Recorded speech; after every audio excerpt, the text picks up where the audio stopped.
नमस्कार प्रेक्षकांनो, आपल्या सर्वांची फेवरेट मालिका तू ही रे माझा मितवा या मालिकेचा आजचा म्हणजे सोमवार 11 मेच्या एपिसोडचा रिव्ह्यू तुम्ही ऐकत आहात प्रेक्षकांनो. आजच्या एपिसोडमध्ये सुद्धा एकानंतर एक जबरदस्त असे ट्विस्ट आले आहेत. सगळ्यात मोठा ट्विस्ट म्हणजे सात्विका या प्रकरणामध्ये रमाकांत आणि सुप्रियाची काहीही चूक नव्हती. त्यांना एका तिसऱ्याच व्यक्तीने अडकवलं होतं. ही गोष्ट अविनाश मामाला आता समजली आहे आणि अविनाश मामाने चक्क वल्लरीला हे बोलूनसुद्धा दाखवलं आहे की मला कळलं आहे की या सगळ्या प्रकरणात सुप्रिया आणि रमाकांत भाऊजींची काहीही चूक नव्हती. एका तिसऱ्याच व्यक्तीने त्यांना फसवलं होतं. आणि मग वल्लरीने विचारलं कुणी, तर तेव्हा अविनाश मामाने चक्क वल्लरीकडे बोट दाखवलं आणि सांगितलं मला हे सगळं समजलं आहे. मग आता मामाला या मामीची कटकारस्थानं समजली आहेत का? मामा या मामीची काय अवस्था करणार हे पाहणं खूप इंटरेस्टिंग ठरणार आहे. तर मग हे सगळं झालं तरी कसं हे जाणून घेण्यासाठी हा व्हिडिओ शेवटपर्यंत बघा, स्किप न करता. आणि हो प्रेक्षकांनो, अजूनपर्यंत जर तुम्ही चॅनलला सबस्क्राईब नसेल केला ना तर प्लीज एक सबस्क्राईब करा. चला तर मग वेळ वाया न घालवता सुरू करूया रिव्ह्यू विथ प्रियू. तर प्रेक्षकांनो, आजच्या भागाच्या सुरुवातीलाच ना रमाकांत खूप दुःखी होऊन अर्णव आणि अंजलीकडे पाहतो, पण हे दोघं त्याच्या नजरेला नजर देत नाही. रमाकांत दुःखी होऊन घराबाहेर निघून जातो. त्यामुळे वल्लरी आता खूप खुश होते आणि रमाकांतला या घरात जागा मिळाली नाही, आता मला काही भीती नाही. पण ईश्वरी काही ऐकत नाही. ईश्वरी म्हणते तुम्ही सगळे काय करताय, आणि ईश्वरी रमाकांतच्या मागे मागे धावत जाते आणि बाबा म्हणून त्यांचा हातही पकडते, त्यांना थांबवते की बाबा तुम्ही कुठेही जाणार नाही आहे. रमाकांत म्हणतात की नाही ईश्वरी, तू माझ्याबरोबर नाही यायचं, मी सुद्धा या घरात नाही राहणार, तुझा संसार महत्त्वाचा आहे, तुझा संसार कर. तेवढ्यातच अर्णव तिथे येतो आणि ईश्वरीवरती ओरडून म्हणतो की बस झालं मिस इंदोर, त्यांना जिथे जायचं आहे तिथे तू त्यांना जाऊ दे, त्यांच्याबरोबर तुला जायची गरज नाही आहे. रमाकांतसुद्धा ईश्वरीला समजावण्याचा प्रयत्न करतो की हो ईश्वरी बेटा, माझ्यासाठी तू तुझा संसार नको मोडू, तुझं घर नको सोडू.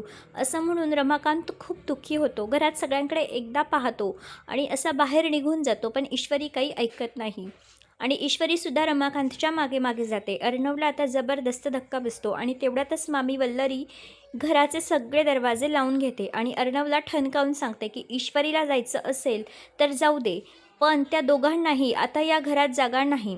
अर्णव तिथेच उभा राहतो. अंजली रडत असते.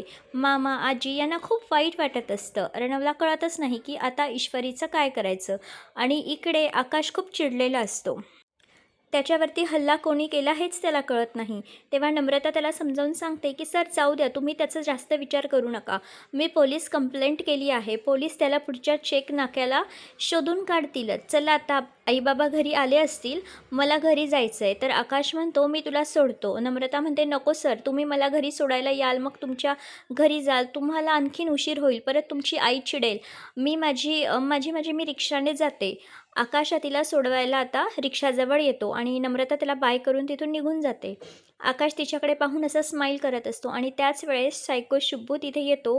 त्याच्या हातात एक भला मोठा दगड असतो, डोक्यावर हेल्मेट असतं आणि मास्कसुद्धा त्याने लावलेलं असतं आणि तो आकाशच्या डोक्यात हा दगड घालणार इतक्यात आकाश आता खाली वागतो. त्याचा वार हुकवतो, त्याचा हात पकडतो तो डायरेक्ट आणि त्याच्याकडे असा रागारागाने पाहत असतो.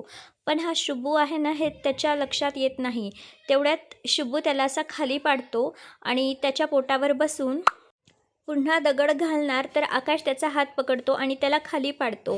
त्याच्या असा उरावरती बसून त्याची चांगलीच धुलाई करतो. त्याच्या पोटात 2-3 असे जोरजोरात बुक्के मारतो आणि त्याचा हेल्मेट काढण्याचा प्रयत्न करतो की हा नेमका कोण आहे जो माझ्यावरती पुन्हा पुन्हा हल्ले करतोय. पण शुब्बू आकाशला जोरात असा लात मारतो, पाय मारतो जोरात. आकाश बाजूला जाऊन पडतो आणि शुब्बू आता तिथून पळ काढतो, पण आकाश त्याचा पाठलाग करत असतो. इकडे अर्णव घरातील सगळ्यांवरती खूप चिडतो आणि जाब विचारतो की हे सगळं तुम्ही काय करताय. तर अंजली म्हणते आम्ही कुठे काय करतो, हे तुला दिसतं आहे ना, पण तुझी बायको काय करते तर तुला दिसतच नाही आहे. अर्णव म्हणतो तुम्ही सगळे तिच्यावरती आपला जुना राग काढताय आणि आज या प्रकरणाचा फायदा तुम्ही त्याच्यासाठी करून घेतला आहे. अंजली चिडून म्हणते आम्ही का राग काढू. तर मग मामा म्हणतो की हो तुम्ही राग काढताय, ईश्वरीचा राग काढताय. मामी चिडून म्हणते अगं आम्ही जे केलं ना ते योग्यच केलं. अर्णव चिडून म्हणतो ताई तू असं का वागतीयस, तू एक नंबरची सेल्फिश आहेस. तर अंजली उभी राहून म्हणते सेल्फिश मी नाही आहे तर तुझी बायको आहे, पण तुझ्या डोळ्यावरती तर प्रेमाची अंधळी पट्टी आहे ना, त्यामुळे तुला तिचं वागणं कळतच नाही आहे. इकडे ईश्वरी आणि रमाकांत घराबाहेर उभे असतात. रमाकांत ईश्वरीला समजावण्याचा प्रयत्न करतो, की "ईश्वरी बेटा, तू घरात जा, माझ्याबरोबर येऊ नको. मी माझा संसार सोडलाय, संन्यास घेतलाय. माझा संसार तर अर्ध्यावरच मोडला, पण तुझ्याबरोबर असं काही व्हायला नको. तू जा." ईश्वरी म्हणते, "नाही बाबा, हे घर तुमचंसुद्धा आहे." तर रमाकांत सांगतो, "नाही, हे घर माझं नाही आहे. मी आता संन्यास घेतलाय. तू जेव्हा मला या घरात घेऊन आली ना, मला क्षणभर असं वाटलं होतं, की माझी मुलं मला स्वीकारतील. त्यांचा राग कमी झाला असेल, पण असं काहीच झालेलं नाही आहे. त्यांचा माझ्यावर अजून तसाच राग आहे आणि ते मला कधी स्वीकारणार नाहीत." ईश्वरी रमाकांतला समजावण्याचा प्रयत्न करते, की "बाबा, तुमचीसुद्धा एक बाजू आहे आणि ती बाजू मांडण्याची तुम्हाला संधी मिळायलाच हवी." आणि इकडे घरामध्ये मामी ही अर्णववरती चिडते आणि म्हणते, की "अर्णव, तू चुकीचा वागतोय. ईश्वरीला पुन्हा पुन्हा तू पाठीशी घालतोय. ती कितीही वाईट वागली तरी तिला काहीच बोलत नाही आहे." मामा चिडून म्हणतो, "वल्लरी, तू गप्प बस." तर वल्लरी म्हणते, "तुम्ही गप्प बसा. मी जे काही केलं आहे ना, ते अगदी योग्य केलं. मी दरवाजा आता ती बंद करून कोणती चूक केलेली नाही आहे." अर्णव अंजलीवरती ओरडतो आणि विचारतो, "ताई, तू मिस इंदोरशी एवढं वाईट का वागतीये? काय बिघडवलंय तिने तुझं? तू कोणत्या जन्माचा बदला घेतीये तिच्याकडून? म्हणून असं वागतीये." तर इकडे रमाकांत हा ईश्वरीला समजावून सांगतो, "बदल्याची भावना खूप वाईट. जो बदला घ्यायला जातो ना, त्याचं संपूर्ण आयुष्य उद्ध्वस्त होतं. म्हणून समोरच्या व्यक्तीला माफ करावं, बदला घेण्याचा विचार करू नये." ईश्वरी म्हणते, "पण आपण स्वतःची बाजू तर मांडू शकतो ना, आपल्यावरती अन्याय झाला आहे ही गोष्ट तर सांगू शकतो." रमाकांत म्हणतो, "मी संसार सोडून दिला होता.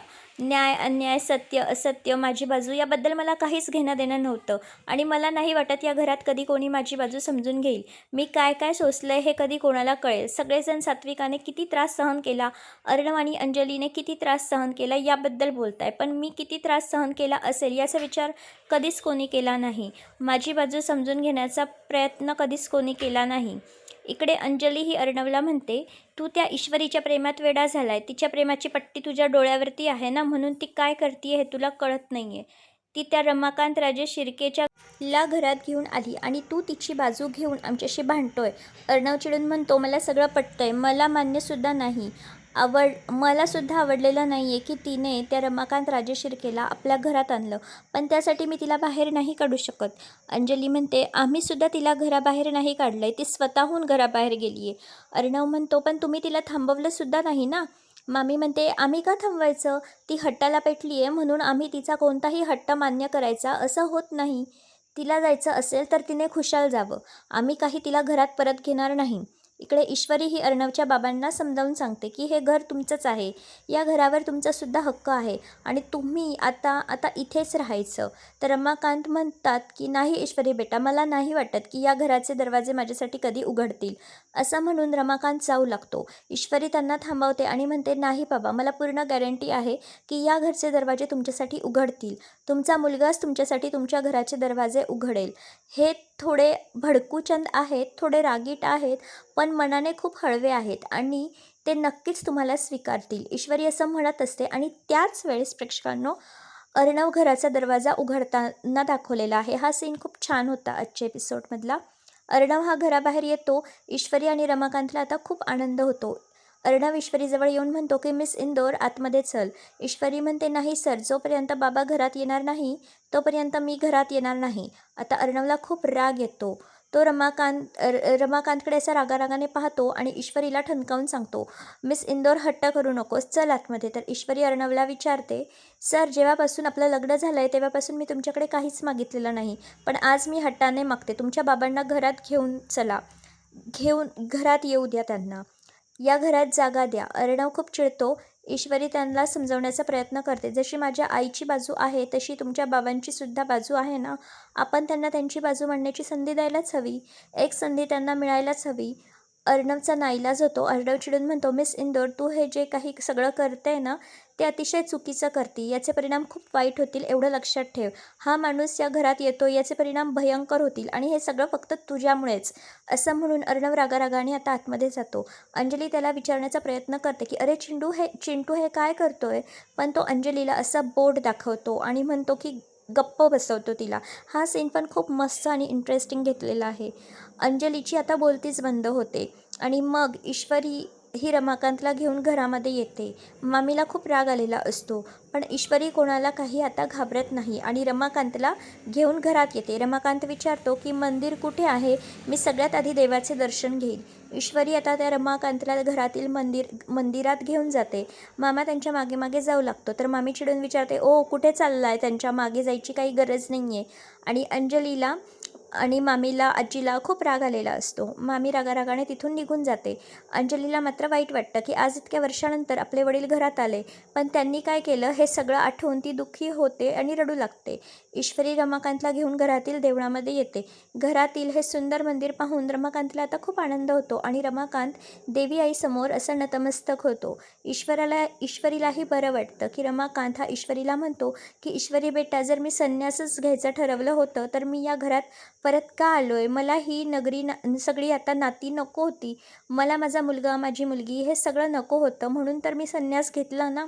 पण आज मी या घरात परत आलोय आणि मला नाही माहीत ही सगळी नाती मला पुन्हा एकदा स्वीकारतील का? किंवा मग मी या सगळ्या नात्यांना पुन्हा एकदा स्वीकारू शकेल का? ईश्वरी रमाकांतला समजावून सांगते, बाबा तुम्ही टेन्शन घेऊ नका. घरातील सगळे खूप चांगले आहेत, पण आता परिस्थिती अशी आहे की सगळे असे वागताय आणि तुमचा जो मुलगा आहे ना, तो एक नंबरचा भडकू आहे, रागीट आहे, पण मनाचा हळवा आहे, खूप चांगला आहे. ज्या दिवशी तुमची या सगळ्या प्रकरणात काही चूक नव्हती हे त्यांना कळेल ना, तर ते तुम्हाला स्वतःहून जवळ घेतील. ही माझी तुम्हाला 100% गॅरंटी आहे. रमाकांत ईश्वरीचं खूप कौतुक करतो. ईश्वरी बेटा, खरंच अर्णवने नशीब काढलंय की तुझ्यासारखी चांगली बायको त्याला आयुष्यभराची साथीदार म्हणून मिळाली. तू एकदम खमकी आहेस, अन्यायाविरुद्ध लढतेस, न्याय अन्याय सत्य असत्य याची जाणीव तुला आहे आणि कोणत्याही संकटातून मार्ग काढण्याची उमेद तुझ्यामध्ये आहे. नक्कीच तू अर्णवला प्रत्येक संकटात चांगली साथ देत असशील असं मला वाटतं.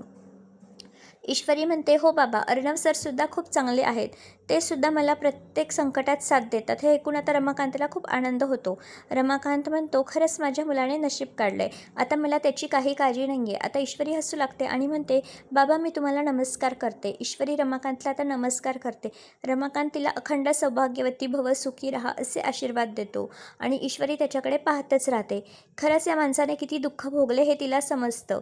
तर इकडे अर्णव त्याच्या रूममध्ये रागारागाने येतो. आज जे काही घडलं त्याचा त्याला खूप त्रास होतो. आज चक्क रमाकांत राजशिर्के आपल्या घरी आला. मी पुन्हा एकदा त्याला इतक्या वर्षानंतर पाहिलं. हा सगळा विचार करून त्याला आठवतं की अनेक वर्षापूर्वी काय घडलं होतं. जेव्हा या रमाकांत आणि सुप्रियाचं प्रकरण त्याच्या आईला म्हणजे सात्विकाला कळलं, तेव्हा सात्विकाने जाब विचारला होता, की कोण होती ती मुलगी? तुमचा आणि तिचा काय संबंध? तुम्ही मला फसवलंय का? माझा विश्वासघात केलाय का? असं छोट्याशा अर्णवने हे सगळं ऐकलं होतं. सात्विका कशी रडत होती आणि त्यानंतर काय काय घडलं हे सगळं त्याला आठवतं. तेवढ्यात अर्णवची नजर ईश्वरीसाठी आणलेल्या सगळ्या सरप्राईजेसवरती जाते. जिथे ईश्वरीसाठी एक आय लव्ह यू म्हणणारं ग्रीटिंग कार्ड असतं, एक फुलांचं बुके असतं, चॉकलेट असतात, गिफ्ट्स असतात आणि अर्णव आपला सगळा राग या वस्तूंवरती काढतो. सगळ्यात आधी तर ते हे ग्रीटिंग कार्ड फाडून फेकून देतो. त्यानंतर हा बुके, हे गिफ्ट्स हे सगळं फेकून देतो, त्याची तोडफोड करतो. आपला सगळा राग तो या वस्तूंवरती काढतो. अर्णव आता खूप चिडलेला असतो. अर्णवला आठवतं आज काय काय घडलं. ईश्वरी रमाकांतला घेऊन घरी आली. मग मी रमाकांतला घराबाहेर हाकललं तर ईश्वरीने धमकी दिली, जर हे या घरात राहणार नसतील तर मी सुद्धा या घरात राहणार नाही. आणि मग हट्टाने ती त्या माणसाला या घरात घेऊन आली. हे सगळं अर्णवला आठवतं आणि अर्णव आता डोक्याला हात लावून बसतो. तेवढ्यात ईश्वरी आता रूममध्ये येते आणि ईश्वरी अर्णवला पाहते. या सगळ्या अस्तव्यस्त झालेल्या तुटलेल्या फुटलेल्या वस्तू पाहते. ईश्वरीला समजतं की अर्णव खूप चिडला आहे. अर्णव हा दुःखी होऊन बसलेला असतो. ईश्वरी त्याच्याजवळ येते, खांद्यावरती हात ठेवून म्हणते, अर्णव सर. तर Arnab sir miss Indore shut up. एक शब्दसुद्धा बोलायचा नाही आहे, नॉट अ सिंगल वर्ड असं तिला तो ठणकावून सांगतो आणि आदळआपट पुन्हा सुरू करतो. ईश्वरीला समजतं याच्याशी बोलून आता सध्या काही फायदा नाही आहे, नाहीतर तो अजूनच जास्त चिडेल असं तिला समजतं. आता याला कसं समजावून सांगावं हेच आता ईश्वरीला समजत नाही.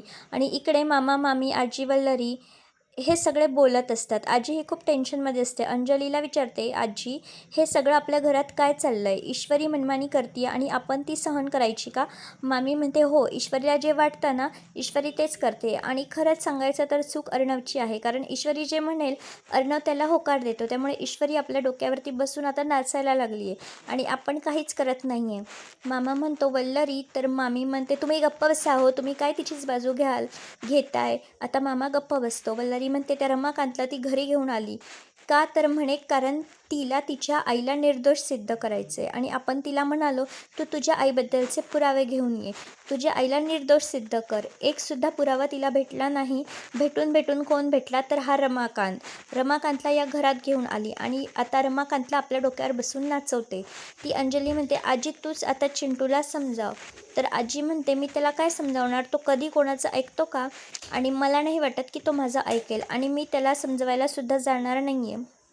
अंजली म्हणते, अगं आजी असं का करतेस? तू घरातील सगळ्यात मोठी आहेस ना, तो तुझं नक्की ऐकेल. त्याला समजावून सांग की ईश्वरी कसं त्याला त्रास देते, कसं त्याच्याशी माइंड गेम खेळते, त्याला फसवून गोड बोलून आपल्या मनासारखं सगळं करून घेते. तर आजी म्हणते, नाही, माझं तर काही डोकंच चालत नाही आहे, त्यामुळे मी या प्रकरणात लक्षच देणार नाही आहे. अंजली म्हणते आणि ते रमाकांत तर मामा तिला थांबून म्हणतो, थांब अंजली, तुझे ते वडील आहेत हे लक्षात ठेव आणि या घरावर त्यांचासुद्धा हक्क आहे. तर अंजली म्हणते, मामा तेच तर विसरण्याचा प्रयत्न करत होते आम्ही इतके वर्ष की ते आमचे वडील आहेत, आम्हाला त्यांची गरज नाही आहे. तर मामा तिला समजवण्याचा प्रयत्न करतो. अंजली ऐकून घे, या सगळ्या प्रकरणामध्ये नक्कीच त्यांचीसुद्धा काही बाजू असेल ना, आणि जर त्यांना फसवलं गेलं असेल तर आपण त्यांची बाजू ऐकून घ्यायला हवी. हे सगळं कोणी घडवून आणलं ते आपण जाणून घ्यायला हवं आणि जर ईश्वरी यासाठी प्रयत्न करते ना, तर आपण सुद्धा तिची साथ द्यायला हवी ना, रमाकांत भाऊजींची साथ द्यायला हवी. अंजली काही बोलणार इतक्यात मामी म्हणते, ठीक आहे, आम्ही मान्य केलं, हे सगळं त्यांनी नाही केलं आहे, त्यांची चूक नाही आहे. मग कोणी केलं आहे का? ईश्वरीकडे पुरावे किती वेळा दिला आपण तिला पुरावे शोधायला, पण तिने पुरावे शोधले नाहीत. आणि जेव्हा जावई बापूंविरुद्ध पुरावे शोधायची वेळ आली तेव्हा ती अर्णवला कुठे कुठे घेऊन गेली, हे सगळं तुम्हाला आठवतं आहे ना? आता अंजली चिडून म्हणते, मामी मला सगळं आठवतं. या घरात ना प्रत्येक व्यक्तीसाठी वेगवेगळे नियम आहेत. ईश्वरी घरची सून आहे, तिला वेगळे नियम, आणि माझा नवरा या घरचा जावई, त्यांना वेगळे नियम, आणि मला हे बिलकुल आवडत नाही आहे. मामी म्हणते, या ईश्वरीने आपल्या घराचं वाटोळं केलं आहे आणि अर्णव तिची साथ देतो आहे. मला तर वाटतं त्या ईश्वरी आधी ना त्या अर्णवला सरळ करायला पाहिजे. तो ऐकतच नाही आहे, तो त्या ईश्वरीच्या मागे वाहत जातो आहे. ईश्वरी जसं म्हणेल तसं करायचं. ईश्वरीने धमकी दिली की आम्हाला या घरात राहायचं. लगेच त्या रमाकांतला घरात घेऊन आला. अंजली चिडून म्हणते, मग आपण त्या ईश्वरीसारख्या धमक्या देऊ शकत नाही का? आपल्या मनासारखं काम करून घेऊ शकत नाही का? मामी म्हणते, नाही, ते आपल्याला कसं जमणार, कारण अर्णव आपल्या धमक्यांना भीक घालणारच नाही, तो फक्त ईश्वरीच्या धमक्यांना घाबरतो, तो आपल्याला काही घाबरत नाही. सगळ्यांनाच हे पटतं आणि इकडे अर्णव मात्र ईश्वरीवरती चांगलाच चिडचिड करत असतो आणि म्हणतो, मिस इंदोर, मला त्या माणसाच्या बाजूने एक शब्दसुद्धा ऐकून घ्यायचा नाही आहे, मला त्या माणसाबद्दल काहीच ऐकून घ्यायचं नाही आहे. तुला बोलायचं असेल तर दुसरं बोल, रमाकांत नावाचा विषय माझ्यासाठी संपला आहे. ईश्वरी म्हणते, सर मी त्यांच्या बाजूने बोलतच नाही, मी फक्त म्हणते जशी माझ्या आईची बाजू आहे तशी त्यांचीसुद्धा बाजू असूच शकते ना. अर्णव चिडून म्हणते, असू शकते, पण या माणसाने मग सगळं फेस करायला हवं होतं ना, स्वतःच्या बायकोला, 2 लहान मुलांना, असं सोडून हा माणूस पळून गेला. जर या माणसामध्ये हिंमतच नव्हती स्वतःच्या मुलांना सांभाळण्याची, तर जन्म तरी कशाला घातला, लग्न तरी कशाला केलं याने. ईश्वरी अर्णवला म्हणते, सर तुम्ही आता ऐकलत ना, त्यांना किती त्रास झाला आहे, तुम्ही जेवढा त्रास सहन केला तेवढाच त्रास त्यांनीसुद्धा सहन केला आहे ना, त्यामुळे तुम्ही त्यांना माफ करा आणि सगळं काही विसरून जा. आता अर्णवला मोठा धक्काच बसतो. अर्णव विचारतो, सगळं विसरून जाऊ, माफ करू? थांब, असं म्हणून अर्णव त्याच्या कपाटातून एक जुनी पेटी बाहेर काढतो. ही पेटी उघडतो आणि या पेटीतून चक्क अर्णवच्या लहानपणाची सगळी खेळणी खाली पडतात.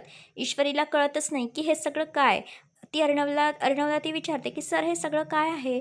अर्णव म्हणतो, मिस इंदोर, तू नेहमी म्हणतेस ना की प्रत्येक व्यक्तीमध्ये एक लहान मूल लपलेलं असतं, माझ्यात नाही आहे, कारण माझ्यातलं लहान मूल हे अनेक वर्षापूर्वी मी मारून टाकलं. मी फक्त 10-12 वर्षाचा होतो, या खेळणी खेळायचो, पण माझ्या बापाने जे केलं ना त्यानंतर मी एका दिवसात मोठा झालो आणि माझ्यातील लहान मुलाला मला मारावं लागलं. तुला असं वाटत असेल की लहानपणाची आठवण म्हणून मी हे सगळी खेळणे जपून ठेवली. नाही, लहानपणीची आठवण म्हणून नाही, तर त्या माणसाने माझ्याबरोबर काय केलं आहे, माझ्या आईबरोबर, माझ्या ताईबरोबर काय केलं आहे, हे सगळं लक्षात ठेवण्यासाठी मी ही खेळणी लपवून ठेवलेली आहे, जपून ठेवलेली आहे, की त्यांच्याबद्दलचा राग, त्यांच्याबद्दलचा द्वेष हा कधीच कमी होऊ नये. माझ्या मनात त्यांच्याबद्दलची राग, आग तशीच तेवत राहावी, म्हणून मी हे सगळं जपून ठेवलं आहे. ईश्वरीला खूप वाईट वाटत असतं. ईश्वरी अर्णवला समजवायला लागते, तर अर्णव तिला बोट दाखवून म्हणतो, "तू आत्ता आली आहेस, यात पडू नकोस, आमच्यात पडू नकोस." ईश्वरी गप्प बसते. अर्णव खूप दुःखी झालेला असतो. खरंच अर्णवने जे काही भोगलं आहे आणि तो जे काही वागतोय ते अगदी योग्य आहे आणि ईश्वरी जे काही करते ते सुद्धा योग्यच आहे. पण जोपर्यंत रमाकांत आणि सुप्रिया हे दोघं निर्दोष आहेत हे सिद्ध होत नाही, तोपर्यंत हे सगळं असंच चालू राहील, एवढं मात्र खरं. आणि इकडे मामा रमाकांतला घेऊन त्याच्या रूममध्ये येतो आणि सांगतो, "भाऊजी, ही तुमची रूम आहे." तर रमाकांत म्हणतो, "अविनाशजी, ह्याची काय गरज होती? मी कुठेही बाहेर झोपलो असतो. मला आता या सगळ्यांची काहीच गरज नाही आहे, आवड नाही आहे. जेव्हापासून मी संन्यास घेतला आहे तेव्हापासून हे माझं, हे तुझं असं काहीच राहिलेलं नाही आहे." अविनाश म्हणतो, "खरं बोलताय तुम्ही. मी तुम्हाला AC लावून देतो." तर रमाकांत म्हणतो, "नाही, नाही, ACची काही गरज नाही आहे. ज्या दिवशी मी घर सोडलं ना, त्या दिवशीच या सगळ्या गोष्टींची अपेक्षा सोडली. अन्न, चांगले वस्त्र असं मला काहीच नको आहे. मी फक्त स्वामींचं नामस्मरण करतो, त्यातूनच मला आनंद मिळतो." असं म्हणून रमाकांत आता बसायला आसन टाकतो आणि स्वामींचं नामस्मरण करत बसतो. अविनाश मामा त्यांच्याकडे पाहतो आणि विचार करतो, खरंच आज कोणाला खरं वाटेल का की आज हा जो संन्यासी आहे तो काही वर्षापूर्वी कोट्यावधींचा संपत्तीचा मालक होता. असा विचार करून अविनाश तिथून निघून जातो. रमाकांत स्वामींचे नामस्मरण करत असतो, तर इकडे वल्लरी खूप टेन्शनमध्ये असते आणि विचार करते की काहीच माझ्या मनासारखं होत नाही आहे. असं का होतं आहे? शेवटी ती ईश्वरी रमाकांतला घेऊन घरी आलीच. तिने रमाकांतला घरात जागा मिळवून दिली. आता तो रमाकांत याच घरात राहणार. इतक्या वर्षात त्या रमाकांतला कळलं असेल का की हे सगळं मीच घडवून आणलं होतं. सुप्रिया आणि त्याच्या प्रकरणामागे माझाच हात होता आणि जर त्याला समजलं, त्याने हे सगळं सत्य सगळ्यांसमोर आणलं, तर माझं काय होईल? असाच विचार वल्लरी करत असते आणि त्याच वेळेस मामा तिथे येतो आणि विचारतो, "वल्लरी, कसला विचार करतीये?" वल्लरी म्हणते, "नाही, कसलाच नाही." तर मामा तिला जाब विचारतो, "तू हाच विचार करत असशील ना की ईश्वरीवरती आता नवीन नवीन आरोप काय लावायचे, ईश्वरीला कसा त्रास द्यायचा?" मामी चिडून म्हणते, "तुम्ही गप्प बसा." तर मामा म्हणतो, "नाही, नाही, तुला तुला हा त्रास होत असेल की रमाकांत भाऊजी घरात का आले, कारण घरात सगळ्यात जास्त त्रास तूच त्यांना दिलास. जेव्हा ते घरात आले तेव्हा तूच फडफडा त्यांना बोलत बोलत होतीस ना, त्यानंतर घराचा दरवाजा लावून घेतलास. ईश्वरीला सुद्धा घराबाहेर काढलं. हे सगळं तू का केलं ना, तेच कळत नाही आहे." मामी चिडून विचारते, "तुम्हाला का कळत नाही आहे? त्या माणसामुळे आपल्या सात्विका ताईने जीव दिला. अर्णव आणि अंजलीचं काय काय भोगलं आहे, म्हणून मी हे सगळं केलं." तर मामा म्हणतो, "खरंच तुला माझ्या ताईची आणि अर्णव अंजलीची एवढी काळजी वाटते? तुला खरं सांगू का, मला ना एक गोष्ट कळली." मामी विचारते की काय कळलं आहे? मामा म्हणतो, "मला कळलं आहे की सुप्रिया वहिनी आणि रमाकांत भाऊजीबद्दल जे काही घडलं ते सगळं खोटं होतं. कुणाचं तरी कारस्थान होतं." आता मामीच्या पायाखालची जमीनच सरकते. मामी ही मामाकडे आश्चर्याने पाहते. मामा म्हणतो, "मला सुद्धा कळलं आहे, हे सगळं करण्यामागे एक तिसरीच व्यक्ती होती." आता मामी घाबरून म्हणते, "कोणती व्यक्ती?" आणि मामा चक्क तिच्याकडे बोट दाखवतो. आता मामी खूप घाबरून जाते. मग खरंच मामाला हे सत्य कळलं आहे का, की जे काही सुप्रिया आणि रमाकांतबरोबर घडलं होतं हॉटेल रूममध्ये, जे काही घडून आणलं गेलं होतं, त्याच्यामागे ही वल्लरीच होती. जर मामाला हे कळलं असेल ना, तर मामीचे दिवस भरलेत, एवढं मात्र नक्की. कारण मामी ही मामाला कधी एक शब्द बोलू देत नाही. पण ज्या दिवशी मामाला हे कळेल, त्या दिवशी तो वल्लरीची वरात काढणार, तिला घराबाहेर हाकलणार, यात काही शंकाच नाही आहे. आणि आजचा एपिसोड इथेच संपतो प्रेक्षकांनो. आजचा एपिसोड तर खूपच भारी होता. आता मामाला नेमकं काय कळलं हे तर आपल्याला आता उद्याच्याच भागामध्ये कळेल. तर मग उद्याचा एपिसोडसुद्धा खूप इंटरेस्टिंग असणार आहे. आता ईश्वरी ही अर्णवला ठणकावून सांगेल, "माझी आई आणि तुमचे बाबा या प्रकरणात त्यांचा काहीच दोष नव्हता आणि ज्या व्यक्तीने हे सगळं घडवून आणलं आहे ना, मी तिला शोधून काढणारच आणि जोपर्यंत मी तिला शोधत नाही तोपर्यंत मी स्वस्थ बसणार नाही." अर्णव या विषयावरती काहीच बोलत नाही आणि मग थोड्या वेळानंतर आपण राजेश हा घरी आलेला असेल आणि अंजली त्याला कुटुंब प्रमुखाच्या खुर्चीवर बसवणार. पण त्याच वेळेस ईश्वरी तेथे येईल आणि म्हणेल, "ताई, ही जागा तुमच्या नवऱ्याची नाही तर बाबांची आहे." ते या घरचे कुटुंब प्रमुख आहेत, त्यामुळे अंजलीच्या पायाखालची आता जमीनच सरकणार. ईश्वरी कुटुंब प्रमुखाच्या खुर्चीवर आता रमाकांतला बसवेल. त्यामुळे अर्णवला राग येईल आणि अर्णव तिथून चिडून निघून जाईल. अंजलीचा चेहरासुद्धा पाण्यासारखा झालेला असेल. मग आता पुढे काय होणार हे पाहायलासुद्धा मजा येणार आहे. तर प्रेक्षकांनो, तुम्हाला आजचा भाग कसा वाटला हे कमेंट करून नक्की सांगा. व्हिडिओला लाईक करा आणि अशाच मराठी मालिकांच्या नवनवीन अपडेटसाठी आत्ताच आपल्या चॅनलला सबस्क्राईब करा. Thank you for watching. Bye bye.